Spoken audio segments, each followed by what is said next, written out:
Welcome to the 160th broadcast of the t-roh Show. It's your host, Keith. Folks, I'm going to be going over some things I think I've gone over before. However, we have some new evidence. So this might be a short one, might be a long one. Don't know. Only know when it's finished. So, at any rate, got a few folks with me, and they're just kind of hanging out, watching or listening to the show. So, what we're going to do is I'm going to open up something that I believe we have discussed before. So let's just take a look. There was a new one that came out. It was a second notice that came out. Sorry, is a claim that has been filed against the U.S. Congress for the crime of slavery in all of its forms. We had to put a second notice out because Pelosi had answered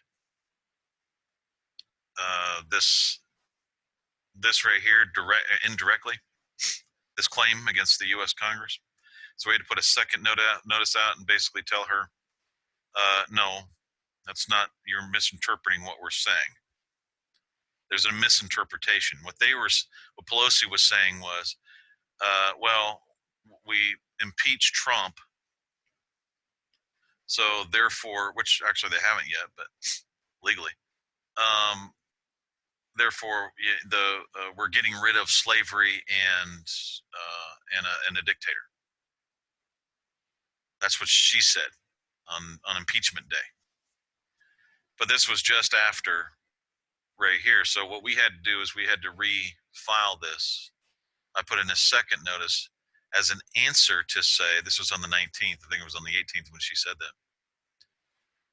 To tell her, no, that's a misinterpretation of that claim. Okay?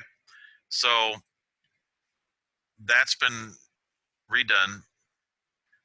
And I wanted to show you something here in just a few minutes. I'm going to show you just a little bit about the notice again. And everybody will say, well, how do you enforce it? Well, Pelosi did answer it. So it just kind of tells you something what's going on, right? It says, the people for the United States of America hereby claim that the U.S. Congress created a legal box wherein the persons of the people for the United States of America have been placed in perpetual inhabitant status, evidenced by the fact that citizen status cannot be obtained in any state or state. And that's correct. It cannot be obtained. And anybody that says otherwise is just misinformed, because it's literally in their own documents. You're going to see that here in just a few. All right. Law of Nations is recognized by the United States and by the United States. This is recognized and in their Constitution. I just call it a corporate charter is all I'll call it. I'm not going to get into whether it's a country or anything like that. It's just what it is. All right. Now, there's a section in the Law of Nations where it reads here. Section is 213. The inhabitants as distinguished from citizens or foreigners, okay, who are permitted to settle and stay in a country, bound to the society by their residence.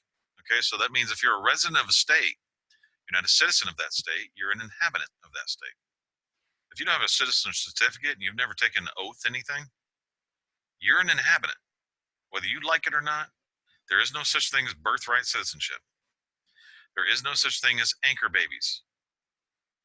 All that is done within the two 527 organizations called political parties, Republicans and Democrats.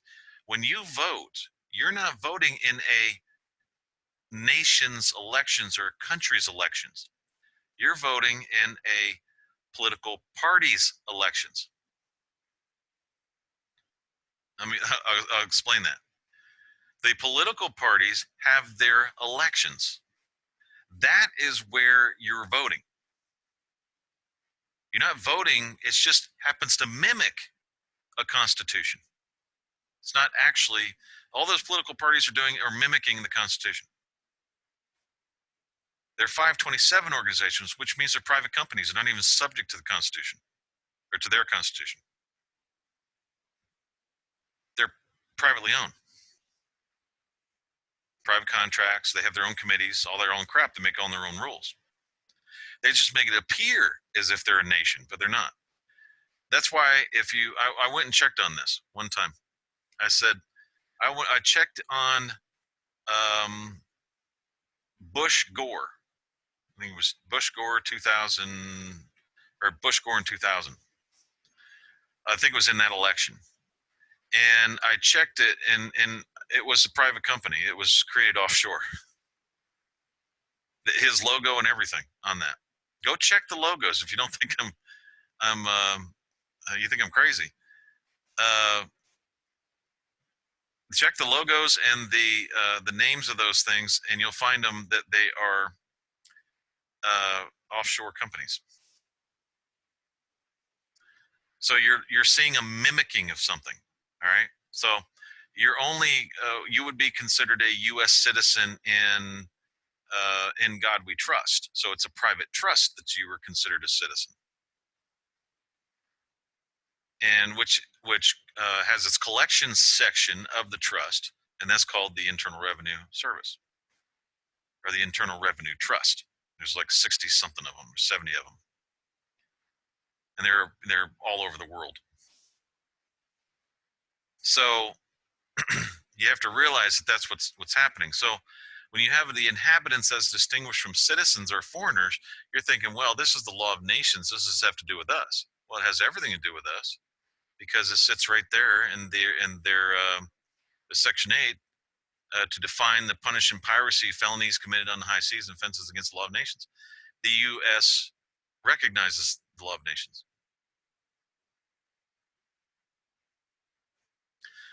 And believe it or not, the state is subject to the law of nations. Even if it's within another union or whatever condition it's in, it's still subject to the law of nations. So it says, who are permitted to settle and stay in a country bound to the society by their residence, they are subject to the laws of the state while they reside in it. It says, and they are obliged to defend it because it grants them protection, though they do not participate in the rights, all the rights of citizens. They enjoy only the advantages in which the law or custom gives them. The perpetual inhabitants are those who have received the right of perpetual residence.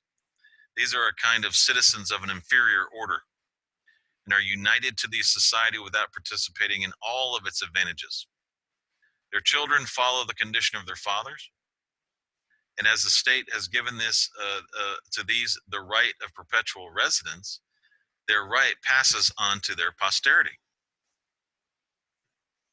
Okay, so if you're a resident, that residency is going to pass on to your son or daughter. It just keeps going perpetually. Nobody's taking an oath or affirmation to anything. So if there's no fidelity, there's always a risk of you turning and causing issues against the establishment.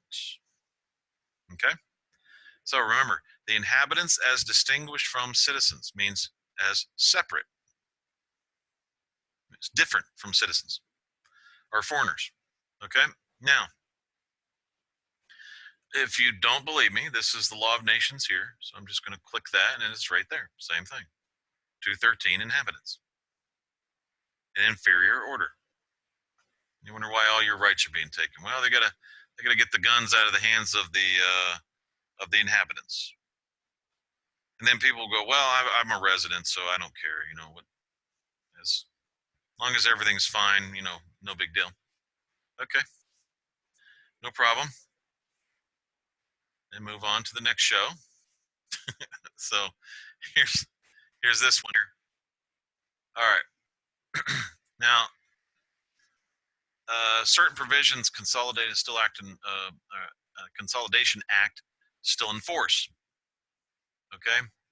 Now, believe it or not, this is the city of Philadelphia,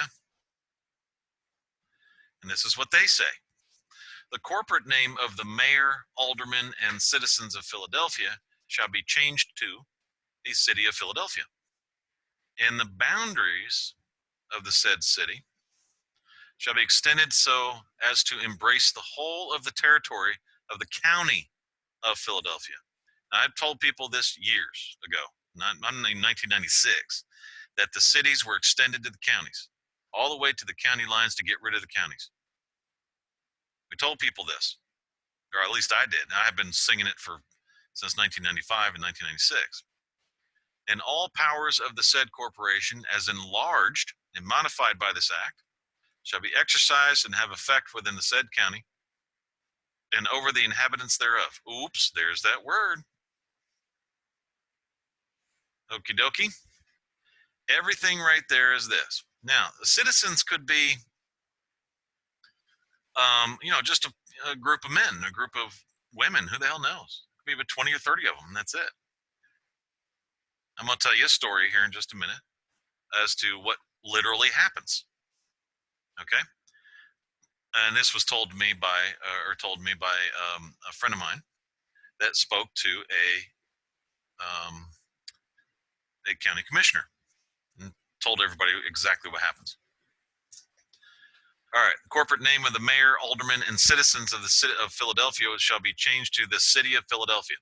Now, when a mayor gets out there and he starts speaking on behalf of the city of Philadelphia, guess what? He's speaking on behalf of himself, aldermen, and citizens of Philadelphia. He's not talking to everybody. If you don't have a citizen certificate of the city of Philadelphia, you're not a citizen of the city of Philadelphia. You're an inhabitant. You're a foreigner. Now, Mr. Police Officer of City of Philadelphia, do you have a citizen certificate? And if you don't, you are being used up. I'm here to protect the citizens of the city of Philadelphia. No, you're there to monitor the inhabitants of the city of Philadelphia for the citizens. Now, whether that protects them or not, and directly, that's fine. But you're not invited to the party. Okay, you don't go to the big parties. You're not included in the profits of the city. You're a peon like everybody else. Sad to say, but it's true. Okay, this is why when people go to city councils and things like that, and they start speaking and they want to protest about some crazy crap that they're doing, trying to show their children sex videos and all kinds of crap at school, or whatever they're going to be protesting. That's why the city, that is just a show for the citizens. The decision has already been made. The citizens put on that show. The citizens could be 10 or 12 people, could be 20 people, could be 30 people. I don't know. Depends on how many big industries. Now you'll probably go to the industrial side, the industrial park of the city, and a lot of the people that own that are citizens because they're multi-billionaires or actually multi-millionaires, ones that run the ports and all that kind of stuff. Where the big money comes in to run the city, those are usually citizens. City aldermen, yes, they'll be citizens. County commissioners are citizens. Okay, but if you're sitting there and you go rent an apartment, you're not a citizen. Okay, you're just an inhabitant. You're not going to get anywhere with any kind of rights or anything like that. Just mind your business and move on. You have no status and you're stateless. And perpetual inhabitant or perpetual resident, that's stateless status, man. That's slave. Okay? You're not you're not invited to the party. That's a slave. And this is what we're telling people. And the US Congress has done everything they can do to stop anyone from having any status whatsoever in this country. And the government of the United States of America, although we get resident declarations almost every day, we actually got 3 today, and literally get about 60 to 90 people a month coming in through us to get a status and get their oath and affirmation done and everything else.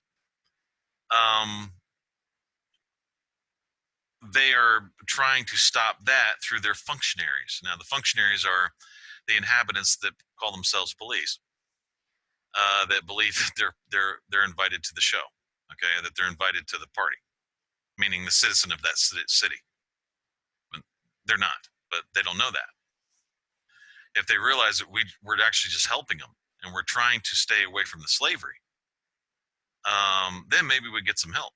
So we put that out there.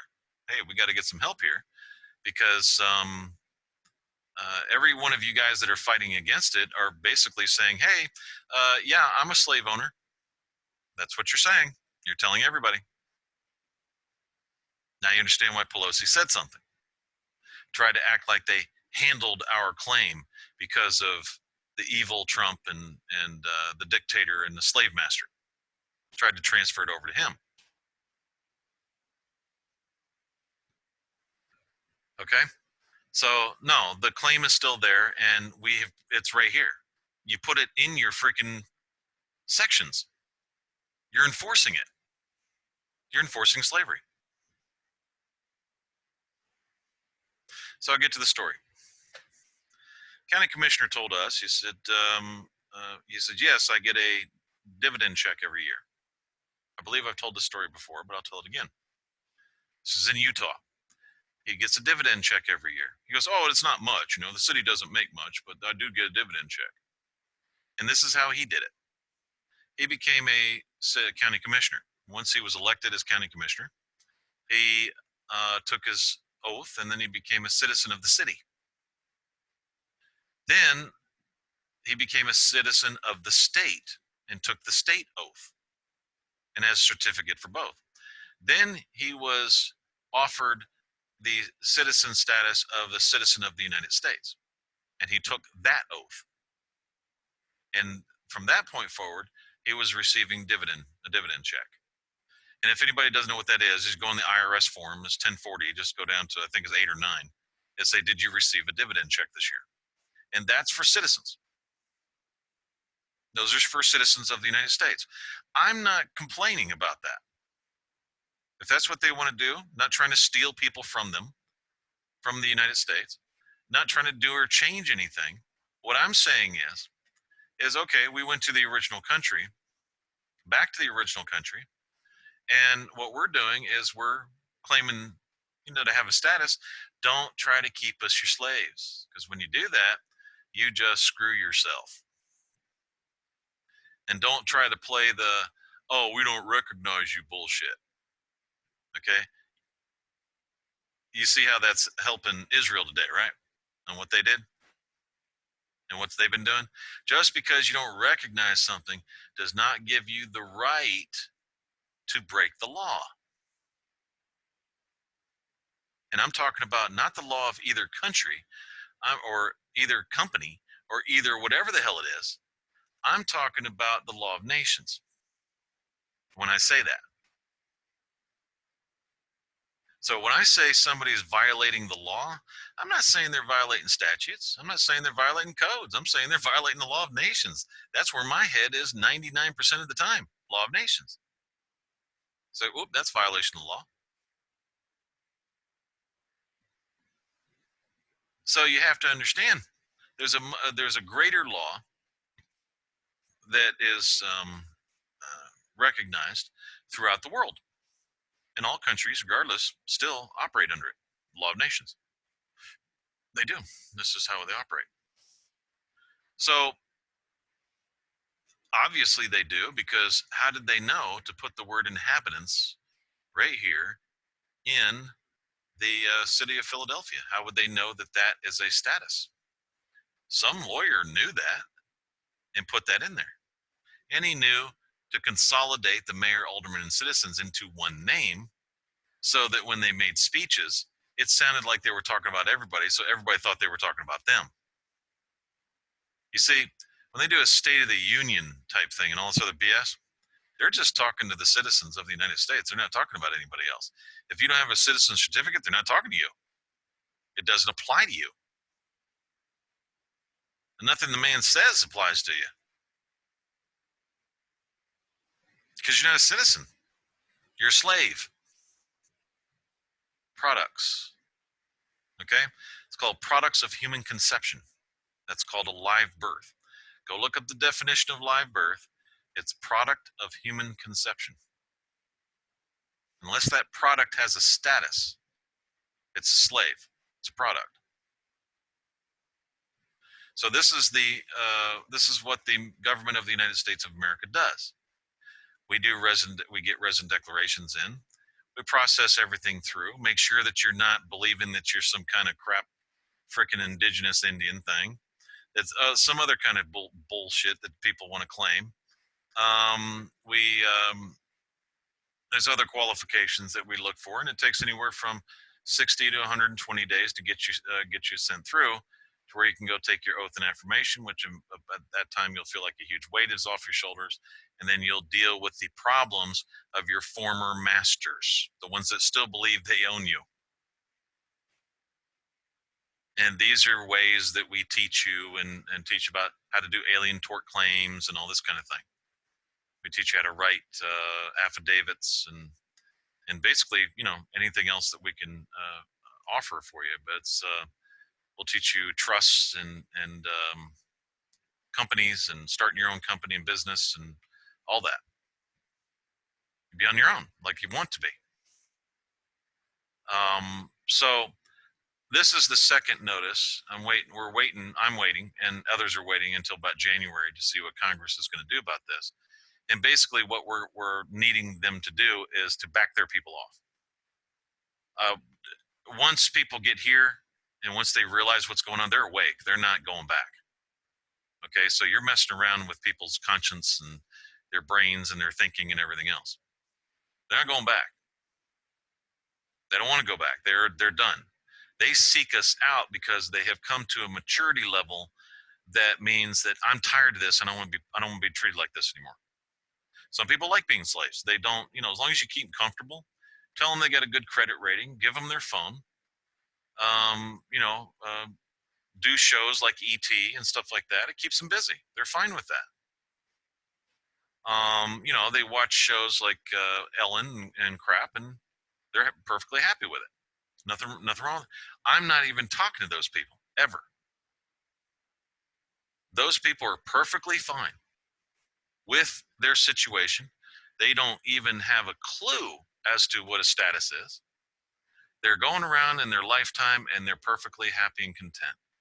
And nobody's trying to stop that. We are not trying to get them. We don't want them. What happens is people go through a maturity level. After they've gone through all the guru groups, they usually get to us last. Am I right about that, Adam? I know I'm right about that. Yeah, I felt vulnerable to that as well. I was caught up with the guru stuff, and what it was is a lack of information that came across me. And when I came here, everyone had the right information, and people assembled and distributed that information, and we went over and vetted everything and to decide what was correct and what wasn't. And so I definitely matured here. That's a fact. Right. So people get to a certain maturity level when they get here, and those are the people that belong here. The other ones, they have a problem. So what they're looking for is they're going around and they'll do a resident declaration to try to hire their own private army to beat a case. Okay, those people don't last long because they're running from something, not to something. But the ones that are genuinely learning, um, and uh, and it's a kind of a spiritual thing for them, and they're moving along and everything, and they don't want to. They just don't want to be a part of that crap anymore, or be treated that way. Just want to move on. Those are the ones that usually come here and they last and they stay. It's not about trying to conquer the world. It's not trying to become a hero. It's not about that. It's just a place that everybody goes to be left alone. I'm over arguing whether the driving is a privilege or a right or who gives a shit. Nobody cares. It's a stupid argument. I get it. Whatever. You want to deal with that the rest of your life? Go ahead. Just stay a cop or a trooper or something. You can deal with that argument the rest of your life. That's where you're going to stay. Okay. And I'm not going to argue with it anymore. It's a dumb argument. The rest of them are dumb arguments. We need to move on. And we're not going to sit and try to convince people that, oh, the government of the United States of America is legitimate, because I don't care. I know what it is personally, and I know what everybody else knows what it is.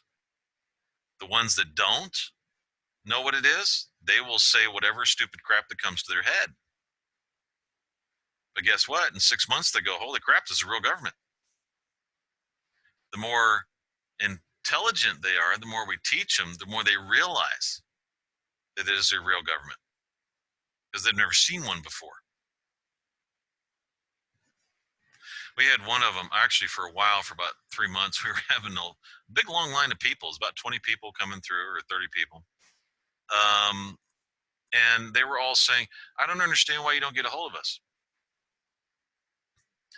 And I mentioned it later on. I said, the reason why we don't get a hold of you, because didn't you want government out of your life? You do a resident declaration, you'll get contacted. Don't worry. The registrar does her business. She does her job. Everything's fine. You'll get an email, and we'll take care of it. Don't worry about it. But we're not going to bug you. We're not going to call your house all the time.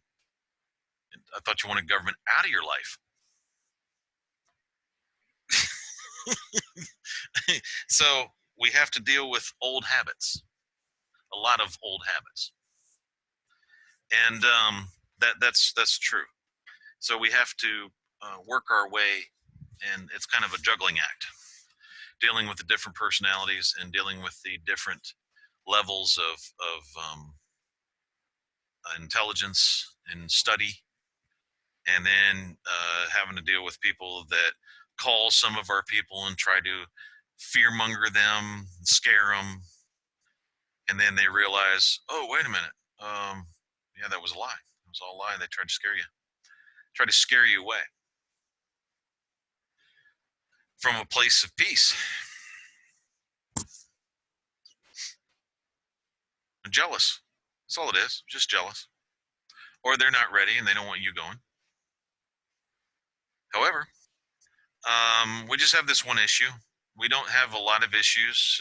The feds don't attack us. We don't attack them. We're bringing this up now because it's here. It's right in our face. We need to fix this problem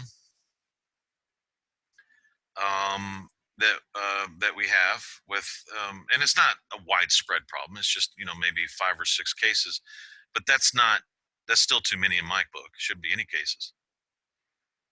Once somebody does a resident declaration and American National and everything else, we'll just go ahead and drop those other cases on them, and we'll move them forward, and that's it. When they're ready, and they can go and work in the union. Well, we're not going to let them commit crimes over here. Believe me. We're not going to, if they start attacking people, we definitely feed them to the wolves if they start committing crimes here. So, no, harboring of criminals. And I'm not saying that to kiss anybody's butt. I'm saying that's just because of the truth. It's just how we are. We'd be that way if nobody else was out there. Okay, so it doesn't really matter if anybody's there or not. I'm saying that that's just how we are. So hopefully this gets to to people that do understand what I'm telling them. I'm not expecting everybody to understand it.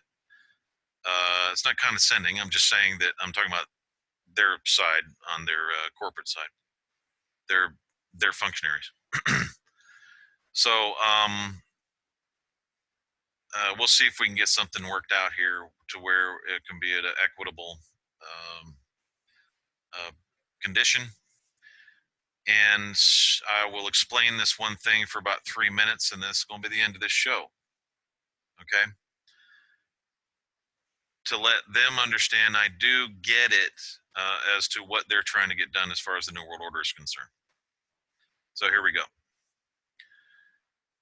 I'm going to go to the International Monetary Fund or the World Bank. I do understand that the USD is not a national currency. It's a world currency. It's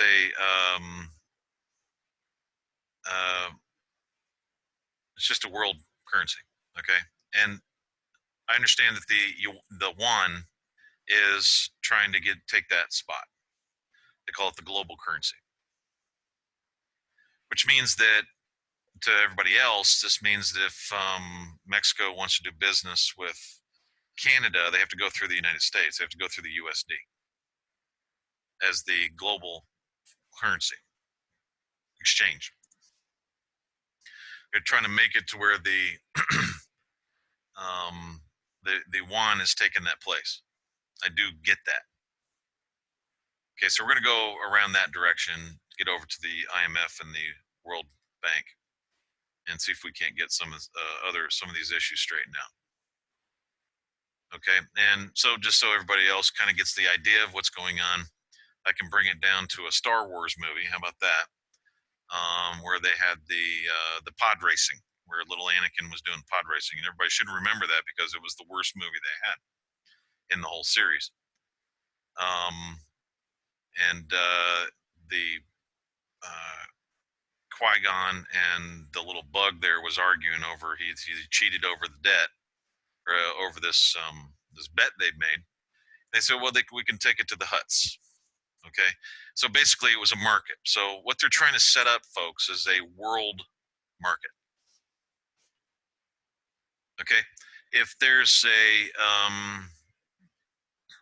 an issue between France and Belgium, they have a place to go to resolve their problem. That's called the World Court. Trade issues, stuff like that. That's all it is. Trade disputes.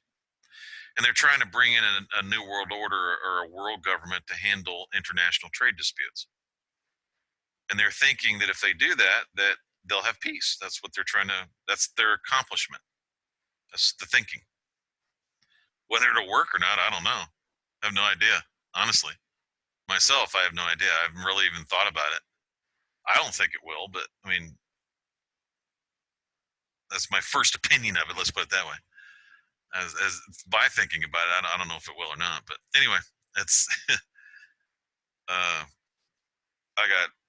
have other ideas that might work a little bit better, but that's just me. But anyway, so hopefully we can get to that problem and get that problem solved, and we can move on. So at any rate, there you go. Thanks for listening to the 160th broadcast of the t-roh Show. And we'll see you next week.